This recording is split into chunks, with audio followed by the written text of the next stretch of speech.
Hey there, and welcome back to this week's episode where I'm going to be breaking down how to build independent kids. No, I'm not a parenting coach or a guru, but I spent almost a decade teaching elementary age children, and I have seen firsthand the benefits of fostering independence. And it's one of the most asked questions that I get. How do you build a business and raise your kids at the same time without going insane? Well, today in this episode, I am going to explain exactly that. And no, independence isn't just for Beyonce. I might be dating myself there with that reference, back in her Destiny Child days. But building independence in your kids isn't just going to benefit them, it's going to benefit you, your sanity, and your business. So let's get right down to it. The first thing is that teaching kids to be independent was one of the most important things that a parent can do. It starts with teaching them how to do things for themselves at an early age. And if your kids aren't super young, that's okay. Start now.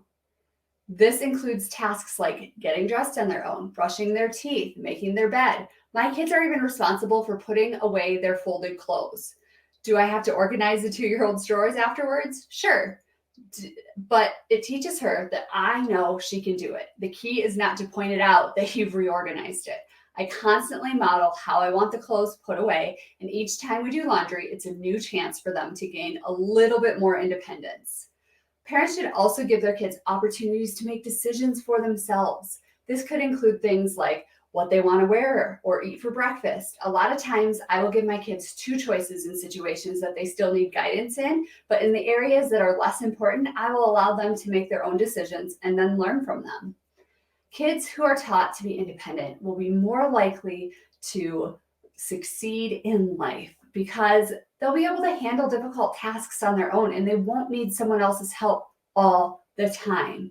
How you do this, though, is by setting rules and expectations. That doesn't mean that you need to have super structured life or super hardcore rules, but having rules and expectations, allowing your kids to know what's expected of them and what the consequences are for not meeting those expectations is going to be key.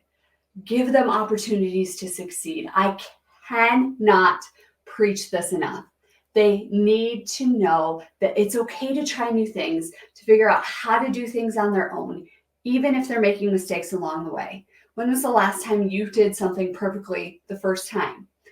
A lot of times I think that we forget that our kids are just that. They're kids. They're learning, they're growing. I have yet to live a perfect day. I don't know about you, but we have this idea in our head that our kids should listen every time, they should pick up every time, they should do the right things every time. And that's not fair. That's not fair for anybody, let alone a child who's still developing. So give them lots of opportunities to succeed and then praise them when they do it well. Praise them when they don't do it well.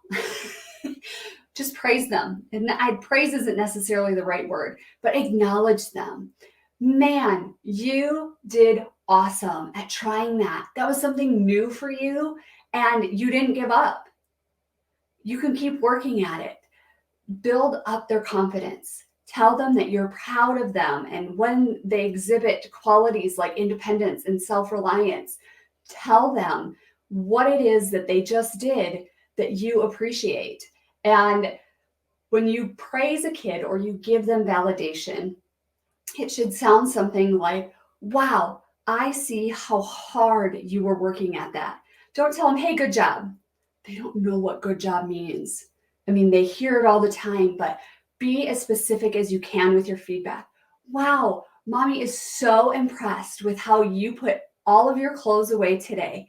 I didn't even have to remind you halfway through to keep going. You did it all by yourself.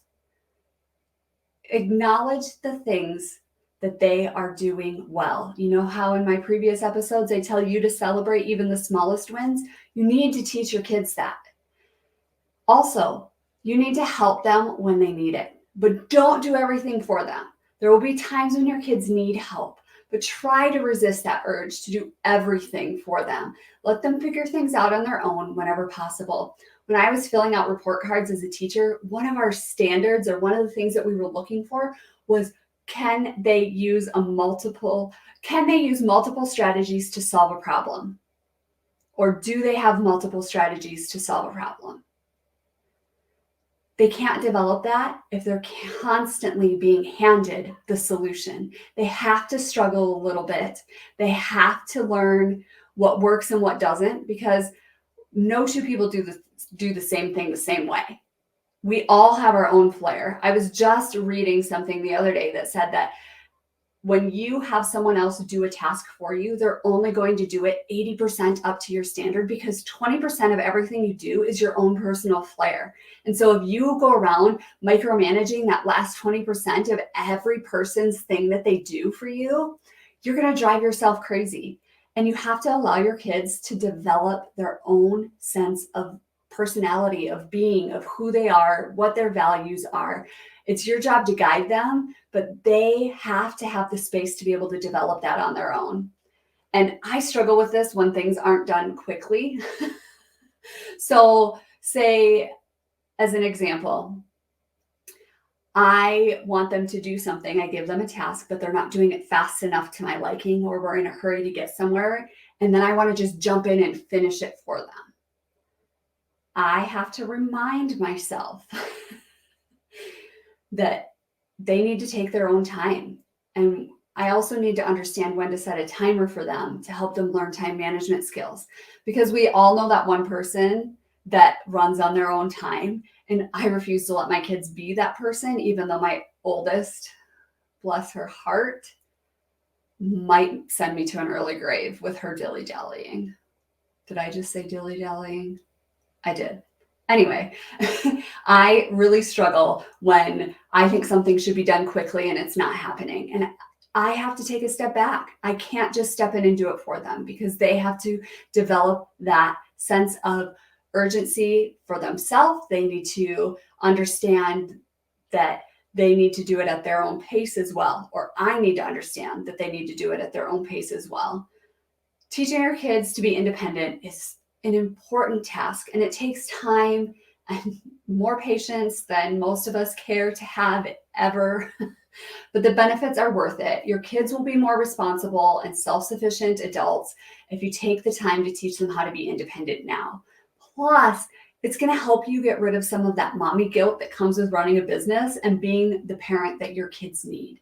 And so I'm going to share with you my 3 strategies that I use the most for when I need to be parenting while running a business, because there are times, let's face it, these last few months have been rough in the Rader household with sickness and kids home from school and not being able to go to daycare, but I still have a business to run. So what does that look like when my kids need me, but so does my business? And they are both important priorities for me, and that's okay. They can coexist, and they can be not necessarily equally as important, but each of those areas has a different kind of importance to me. My business is allowing me to build the life that I want me and my kids to be able to have, whereas I'm also raising my kids to be the best humans they can be, because they're my entire world. So I use these 3 strategies the most with my kids. So a lot of times we do what's called parallel work. And you'll notice in young kids that they don't necessarily play together. They're parallel playing. So they're playing side by side, but they're not necessarily interacting. And I will do that with my kids, and we call it parallel work.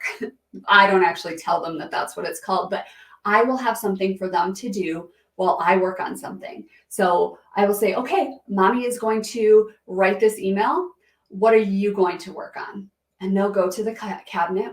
Our island has 2 sets of cabinets in it that are designated just to them and their activities that they can get out and independently do. They're easy, they're organized, they can put it back on their own when they're done without needing any assistance and move on to the next activity that they want to do. And they can do that all while I am working at the kitchen table.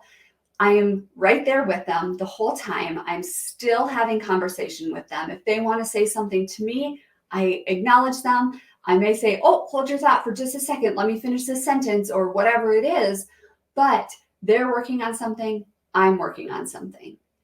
Something else that I do with them is we set a timer for a lot of things in our house, even like picking up clutter at the end of the night, because we like and by we, I like, and I hope to instill the like for them to have a clean and organized house. So we'll set a timer at night. We'll say, okay, let's see how much we can get done in 5 minutes. Mommy's going to set a timer for 7 minutes, and let's see how much of the basement and how many toys we can get picked up. You work on this, and mommy's going to work on cleaning up supper. You're going to clean your toys. I'm going to do this. So we set a timer for that kind of thing. So they're already kind of in that routine, but I'll set a timer and I'll say, okay, mommy's setting a timer for 15 minutes. We've built up the stamina. We didn't start with 15 minutes. Mommy's going to set the timer for 3 minutes, or mommy's going to set the timer for 5 minutes. Whatever it is that your kids can handle. And here, what are you going to do? So we may not be parallel working. We may not be right side by side. Mommy's going to be in her office for 7 minutes. What are you going to do? Okay. Sometimes it's screen time. Sometimes it is playing a game with their sisters. Sometimes it's playing on their own. It's building something out of blocks or Legos or other activities that are more of an independent activity. But we set a timer. And when that timer goes off, then they get to pick what they want to do with mommy. So there's always work and then play, so that they see that even though, yes, work is important, activities with them are also important. And then the third strategy that I really, really like to use is mommy's helper. And it's not always the most helpful. And sometimes, yes, it does create more work for me, but it's showing them that they have value within what I'm doing and what I'm working in the life that we're building together as a family, because this is our life. It's not just what I want or what my husband wants or what we want. We want to involve our kids in what they want in our lives as well. I mean, within reason. They would love to fly somewhere every other week and go on vacation, but that's just not possible. But if you give them some value, so like I make and sell items like physical products in an Etsy store. So shower steamers, bath salts, bracelets, macrame, things like that. And my middle girl, she is a rock star. She loves to bead bracelets. I can give her a pattern. We work on patterning. I can give her, I need 13 beads on there, and she'll count them out and she'll string them on there. And we make a game out of it. But she's being mommy's helper. She's helping me to accomplish my business goals so that we can accomplish our family goals as well. So I urge you to figure out different ways that work for you and your family and your kids, because every family dynamic is different. Every kid is different, and figure out what works for you. And there's no shame. I don't want to lead you to believe that my kids are home with me all the time, because they're not. And I tried that for a while. When the pandemic first started, it didn't go very well. So then we started bringing in a nanny, which was awesome. She was amazing. My kids loved her. It was so great having them here for lunch every day and getting to interact with them for an hour on my lunch break and things like that. But it was really, really hard for me to take my mommy hat off and put my business owner hat on and not acknowledge that they were outside my office door all day long and I was in here working. And so we eventually made the decision that they do go to daycare 4 days a week. My oldest is in preschool, so she's in preschool half a day. She's in daycare half a day. My oldest is in first grade, and my 2.5-year-old is just at daycare all day, 4 days a week. They're home every Wednesday with me, and if there's a no school day, I try really hard to have that day off as well so that we can enjoy it together. But sometimes, like with all the illness has been on, like next Friday, my kids have the day off.